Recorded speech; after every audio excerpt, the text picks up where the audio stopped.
২০০৪ সালের ২১শে আগস্ট আওয়ামী লীগের সমাবেশে গ্রেনেড হামলায় ২৪ জন নিহত হন। ওই ঘটনায় দায়ের হওয়া মামলার অধিকতর তদন্তে তারেক রহমান সহ নতুন ৩০ জনকে অভিযুক্ত করে ২০১১ সালে চার্জশিট দেয় সিআইডি। লন্ডনে থাকা তারেক রহমানকে মামলার শুরু থেকেই পলাতক দেখিয়ে বিচার চলছে।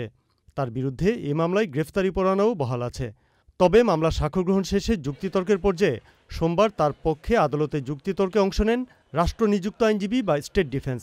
সে অধিকতর তদন্তে যে প্লেসটা সেটা হাওয়া ভবনের কথা উল্লেখ করা হয়েছিল। তো হাওয়া ভবনের ওইখানে উনি একটা খসড়া মানচিত্রই তৈরি করেছিলেন, কিন্তু সেখানে স্থানীয় কোনো সাক্ষী নাই বা আশেপাশের কোনো সাক্ষী সেটার সাথে সম্পৃক্ত নাই।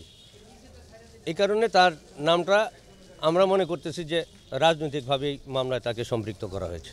এটা ষড়যন্ত্রমূলক বৈঠকের কথা ওইখানে ওনারা সুস্পষ্টভাবে প্রমাণ করতে পারেন নাই। যেই জিনিসটা বলা হয়েছে যে সেখানে উপস্থিত থেকে তাদেরকে নির্দেশ দেওয়া, সেখানে তো সে স্বরাষ্ট্রমন্ত্রীকে নির্দেশ দিতে পারে না, কারণ ওই ধরনের ক্ষমতা তো তার কাছে ছিল না। তারেক রহমানের জড়িত থাকার বিষয়টি আদালতে প্রমাণ করা সম্ভব হয়েছে বলে জানিয়েছে রাষ্ট্রপক্ষ। তারেক জিয়া ষড়যন্ত্রের সঙ্গে ওতপ্রোতভাবে জড়িত। সেই ষড়যন্ত্র হাওয়া ভবনে বসে অনেক আসামির সঙ্গে বৈঠক করে তাদেরকে সর্বপ্রকার প্রশাসনিক সহায়তা প্রদান করার আশ্বাস তিনি দিয়েছেন এবং আর্থিক সহায়তার কথা বলেছেন। সেই অনুযায়ী আরজেস গ্রেনেড সরবরাহ করিয়েছেন।